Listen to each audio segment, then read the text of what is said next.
Again, my name is Tom Teynor. I have been the CEO at a clean tech startup and been a C-level executive at a number of others. Had some exits, although I've not had the fortune to sell to Yahoo yet. So how cool would that be? Anyway, I'd love to talk about that sometime. But what we're going to do is talk through the business model canvas, and I appreciate everybody sort of taking a shot at trying to get that done today. It's always tough, I think, to come up not knowing what to expect, kind of doing an intro and having to sort of jump in, feet to the fire. But I think everybody did a really nice job, regardless of the feedback. Right? You're certainly far from where ultimately you're going to end, which is great. You guys can come on in. You're fine. You're good. It's all good. I'll just awkwardly pause while you walk in. Just kidding. So everybody did a really nice job, and I think for me, one of the reasons I do this is because of the exposure to new ideas, new technologies, and to see the evolution of learning, right, as time goes on. And so, show of hands, this isn't just any kind of like accountability thing at all, but how many of you have had a chance to do some of the homework that was in the syllabus, have some exposure to the BMC, watched a Steve Blank video? Anybody? Just show hands quickly. Okay, so this side of the room, a little better than that side, all right. Great, well, we're going to run through these concepts really quickly because this is going to just be a sort of a high-level framework that we're going to dig into in a little bit more detail with subsequent sessions. So right after we talk about this, Gene's going to be presenting on kind of connecting value proposition with customer segments. So I'm going to just reference that, and then we're going to do a little bit more detailed focus, and we're going to start kind of working these concepts in more detail. And I think that today, as Sally mentioned earlier, one of the things we want you to do is to pick a segment, even if it's not the ultimate segment that you're going to work with. And you can do one of two things. We see teams do this all the time. We see teams pick a segment that they know really, really well. And that helps accelerate. They've got some connections. It helps sort of accelerate the learning. But we also see teams say, look, I know that segment pretty well already. I'm going to use this sort of like class time in this environment to actually go focus on something that might be coming down the road or something I'm interested in, but I'm really not sure. I haven't spent much time with it, okay? Regardless of which approach you take, we're asking you to pick one, and the reason is that this is a highly accelerated program. So with this, short, abbreviated time frame, you really don't have time to start to explore multiple segments in the same level of detail, okay? So we'll ask you to do that, and we're going to kind of push on that just a bit. I'm sure Gene will sort of talk through it. All right, so this is the business model canvas, as you've seen. Go ahead. Tom, I know we've been wrestling with that same decision, though. Like, sure. Which one to pick? Do you have any recommendations and guidance as Yeah. to those two routes to go, like the familiar one or the new one? I think it depends on the situation, and I'd be happy to talk through your specific situation and kind of figure out which way to go. There are things, for example, I think it was even, the last presentation, right, as it relates to which one of these segments should I pick at all. I'm trying to find a segment. Starting to lay out and create a weighted criteria matrix of here are all the segments, here are the dynamics of those segments, which is sort of the right product market fit, has the potential for more profitability, is going to buy faster. I mean, there's a number of criteria you can use if you want to get really analytical about it, but you don't necessarily need to do that. Okay, so happy to talk with you a little bit after. I think both can work. Okay, so this is a business model canvas. We're going to talk about a couple of different slides, or a couple of different sides of the next slide.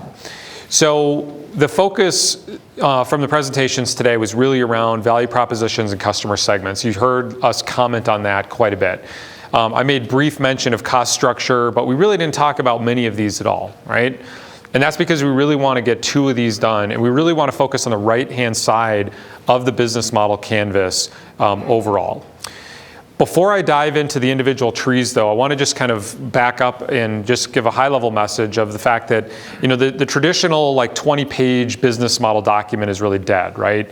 At the speed at which the world is moving, if you're putting together an entrepreneurial idea, the idea isn't to spend 9 weeks studying it by yourself, but it's to get out in the market, use this as a way to frame your thinking and make sure that you've sort of checked all the boxes, right? And that's sort of the foundation. And this was created some number of years ago and is sort of proven to be a great model and methodology. I know I've personally used it a bunch. So in focusing on the right-hand side of the canvas, we're really going to look at customer segments, value proposition, customer relationships, channels, revenue streams, and making sure that all that ties together. As opposed to the left-hand side, which is really more about the cost basis, right? Which key partners do you need? What kind of key activities are going to be required in your business, right? What resources are you going to be dependent upon? And what ultimately does that add up to in terms of costs? Okay. So this is intended to be a dynamic tool. What you presented today, I would argue you should save and maintain, because when you look down the road at your final presentation, you'll notice that there's going to be a pretty large difference. And it's actually kind of fun to see that, right? That's one of the things that we'll ask you to sort of talk about as you go through. But you should plan on this document changing fairly substantially week over week, especially early. Once you get later on, your hypotheses may end up being, checking out and being accurate and work out that way. Work out the way you think they're going to anyway. So what you have today is going to look very different than what you'll have at the end, and we'll get to that in a second.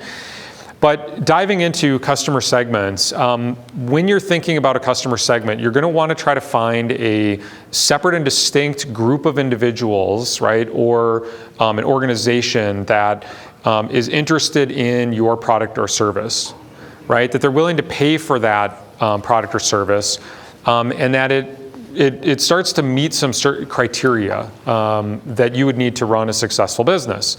And even though you may not be at business formulation stage yet, right, you might just be a concept or an idea, you want to start looking down the road to understand if in fact it does have potential to become a business. So starting to separate out one customer segment from another, one of the tips or the tricks that I personally use is if the P's of marketing are different across two different groups. Okay, so anybody remember the P's of marketing? Who here remembers those? Anybody? Otherwise I'll go through them. Just a couple people. All right. So the P's of marketing are product, price, promotion, and place. Okay? So if your product needs to be different, if you're going to serve, let's say, hospitals versus plastic surgeons, right, that are operating on an outpatient basis, if the product is fundamentally different, then that might be a different segment. If the product's the same, well, maybe it's kind of the same segment and it's healthcare providers more generally, right? The same thing with price. If you have to have a fundamentally different price to sell your bike light, say, to the military or, I don't know, the folks riding around bikes in the airport, than maybe a commuter, then maybe that's a separate segment, right? Or the place, right? So maybe the police are going to buy directly from you, buy that bike light, but commuters want to go to a bike shop because they want service and they're buying other things there as well.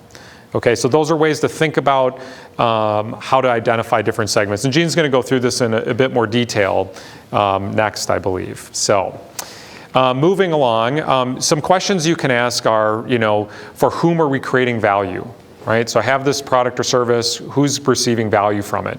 Who are our most important customers, right? What's the low-hanging fruit? And Steve's talked a lot about archetypes, and we'll go into that in a bit more detail, but understanding those archetypes is really going to be critical as you move forward, okay? Now, the customer segment needs to be connected directly to the value proposition, right? So the question is, what are we delivering to the customer, and what value are they receiving from it, right? Which one of the customer problems are we solving? If there is a distinct problem, that's really good. If it's sort of like, well, a little bit of this, a little bit of that, that may be less obvious in terms of a fit from a value proposition. The other thing to think about as you're moving forward is what other products do you need to bundle or services, right? If you're offering a product, do you need to bundle in to make your offering more compelling, right? And to think about that and to start asking open-ended questions as you go through the discovery process to make sure that you don't miss something along the way, okay? Which customer needs are we satisfying? And ultimately, what's sort of the minimum viable product is ultimately what you're trying to get to market with and then build from there, okay? So in the value proposition piece, you're ultimately trying to understand what specific customer problem are you solving. And it's got to get down to something that is measurable and a metric. So a value proposition is not an attribute. And we'll talk about this, and you'll hear us remind you and try to dig into this more and more as we go. An attribute of saying, hey, something's lighter, it's faster, it's better, right? Those ER words can really be troubling, right? What we want to hear are things like, if you adopt this technology, you're going to save $10 a month, right? If you adopt this new product, your business is going to save $25 million a year, okay? Or you're going to increase market share by 25%, ultimately getting to some kind of dollar. So in this particular case, we're going to ask you to try to get it down to dollars, okay? And the objective, again, is to get that connection and that overlap and make sure that you have clear sight between one value proposition and a segment. All right, and we're going to try to get you to focus in on this, again, because this is an abbreviated program. Okay, so from a channel perspective, I've touched on this a little bit already. You need to think about whether you're going to go directly to market or whether you're going to use channels that you don't own and don't have control of, and partner channels. And those can be tricky, especially in startup world, right? Hey, I've got this great new product, it's amazing, it's going to revolutionize this industry, and I'm going to sell through somebody that already has a whole bunch of market share. And what you find out is all of a sudden that channel is only bringing your product on because it drives people in the door. It gets them interested to have a sales conversation, but they don't actually try to sell it. So they do a swap and they bring you to something that they make more profit on perhaps, right? So trying to understand, and the most important way to think about this is, where does this customer segment or the archetype to which you're selling, where do they want to buy your product or service, right? So here's some questions to sort of think about, right? Which channels do your customers, what do they care about the most? Which ones have worked the best with other products that are similar, right? Which ones are the most cost efficient? How are you integrating them with your customer routine, right? How do you reduce friction in the buying cycle is one of the questions that you're going to want to ask as you go through this. So in terms of customer relationships, this is an area, or I would say, really an area on the business model canvas that we see quite a bit of challenge. And what we find is that there's this sort of overemphasis on building relationships with people, right? Well, we're going to hire a sales team, and they're going to go out and they're going to build great relationships with people. They're going to buy them sports tickets, they're going to get to know them, and people are going to buy from us. What you're really looking to do here is to try to understand, how are you going to find customers? How are you going to get them to buy? How are you actually going to keep them being customers, improve your retention rate, right? And how are you going to grow them? How are you going to get them to buy other things and try to continually increase what it is you offer? Okay? If somebody can buy something once, right, we touched on this a little bit with the, I'm trying to think of the team name off the top of my head. I'm looking, where is it? Well, yeah, I guess it was maybe the tissue form, right? So the question is, what happens if I go in and I buy once and I'm done? I never need to go back again, right? Is that a good thing or a bad thing? Am I cross-selling other services? What does that sort of look like? And so the get, keep, grow is going to be important. And it's really challenging to sort of get after this. But this is sort of the pure marketing and sales side of things, if that makes sense. Rounding out the sort of right side of the canvas is the revenue streams, right? So what are customers willing to pay? What are they currently paying for alternatives?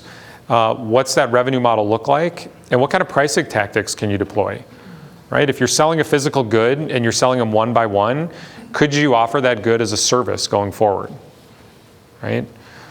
So one of the businesses I ran was in the air conditioning side of things. Are people buying air conditioners, or are they buying cold air? What do they really care about? What do they want to buy? Right? So, we were looking at models and ways to finance not selling equipment, but actually just selling cold air and having people pay for the air that they were using and generating on the rooftop. Okay. All right. So jumping to the other side of the canvas, we're going to start to look at key resources. So what key resources are going to be important for you to deliver the value proposition that you're offering to a particular segment, right? So that doesn't just need to be people.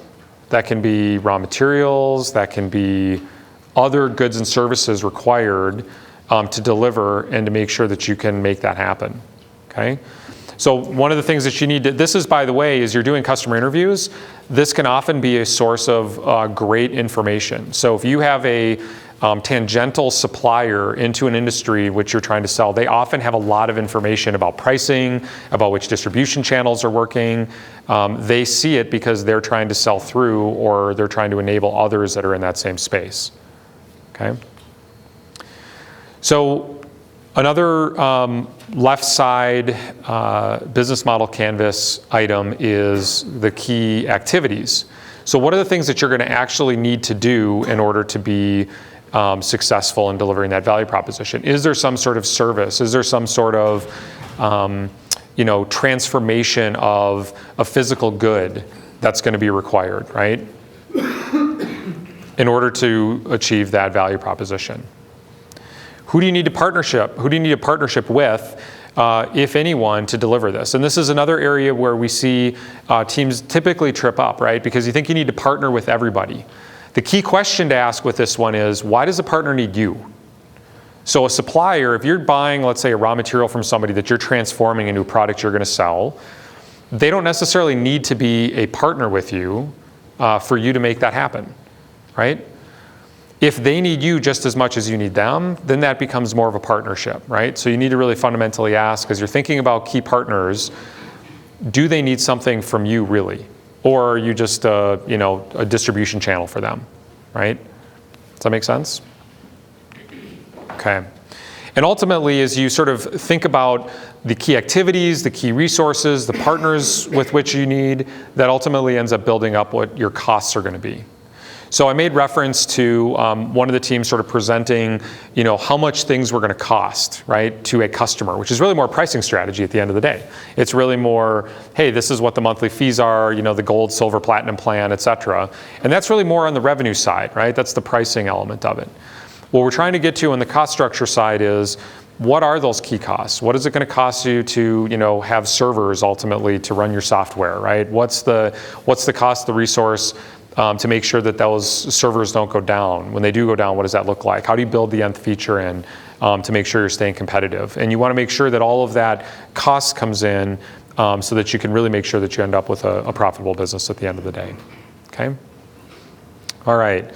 So all of these things interact, and you can see this graphic I love because of the channel of distribution. Ultimately, the heart representing, again, not a personal relationship, but obviously the get, keep, grow, making sure that the segment and the value proposition that's delivered is really focused on that ultimate customer. And everything to the left is really supporting bringing that value proposition to the end customer, okay? Or the channel that goes along with it. Okay, so I went through that obviously very quickly in the amount of time that we had. I didn't want to steal much of Gene's thunder because we'll go into a little bit more detail. But any questions about any of the things we talked about, the interaction, anything? Go ahead. When you talked about key resources, you mentioned that sometimes with partnerships, for example, yep. I think that was where it was. Maybe it was key partners. For partnerships, if it's someone that you're paying consistently, so they need you because you are a customer to them, is that a partnership, or would that be falling somewhere else on the business? I mean, it could be, right? But I would argue that just because you're paying somebody every month doesn't mean that they are a partner, right? They literally could just be a supplier. So that's more of like That's just the cost. Yeah, it's the cost. I mean, it could be a key resource, right? So if you have a business that requires, let's just say, information to come in, you transform it, and then you're selling that in some other modified way, the information source is just a supply, right? It could be critical. They could be critical to your business. In other words, if they said, we're not going to do business with you anymore, your business goes away, that's a critical issue for your business to deal with, but it doesn't necessarily make them a partner. You might choose to try to partner with them, but they may not have a reason to partner with you, right? A true partnership is when both sides have a need to work together to move forward. In that situation, just because you're paying somebody, that's a non-partnership power dynamic. Okay. Other questions? Which one was the hardest box to complete as you were filling out your initial business model canvas? Which one did you find to be the most challenging? Just start yelling it out. We don't have to be super formal here. I know we're like in this formal, Value proposition is challenging to kind of from speaking generally about it versus really specifically about it. Okay. And so talk a little bit more about that if you can. So when you say, thinking about it more generally, meaning you just didn't have the data to sort of get down to that next level? Yeah, maybe. Okay. Yeah, like in your example of saving a percentage of their costs or something like that. Sure. That's something you would, Yep. you know. Yeah, and I think that one of the ways to think about the value proposition is through the activities you'll pursue in this coursework. You should get down to the point where you can use sort of one line or one statement, not really a tagline from a marketing perspective, but if somebody says, "Oh, what do you do?" you could answer something that is a very brief 1 or 2 line answer that has them immediately sort of understand what it is you do and what the value is, right? So I'll just use an example. So I was a CEO of a clean tech startup. We sold an air conditioning unit, and the line that I'd sort of arrived to in that kind of party situation, we're like, "Oh, what do you do?" Right? I sell a innovative air conditioner that helps data centers save 90% of their energy during a year. Right? So who the target market is, you understand the value proposition that target market's going to receive, right? And wow, 90%, that's a lot. Yeah, it could save them several $1 million every year, right? And following up with things like, did you know that often data centers rank their power, they use just as much power in air conditioning as they do to run the servers. So imagine if your fundamental business cost, you had to double it because you had to support it in some way, right? That's a challenge. And so trying to get down to something that's like that discrete or that concrete is important, right? I couldn't say we save data centers $10 million a year because there's lots of different size data centers. But the one thing that was universal is we saved 90% of the energy they used in air conditioning. And so it was a way to sort of get there. So could I say that the value proposition should have your product to whom you're selling and what is the benefit? Yeah, and yes, you teed that up perfectly. So that's right. So Jean's actually going to, I think, share with you some specific methodologies, right? So this is a little bit of art and science, right? She's going to share some very specific methodologies around how to actually think about your value proposition and ways to kind of start to kind of piece that together. So Cool. I'm going to flip it over to Jean and we'll go from there.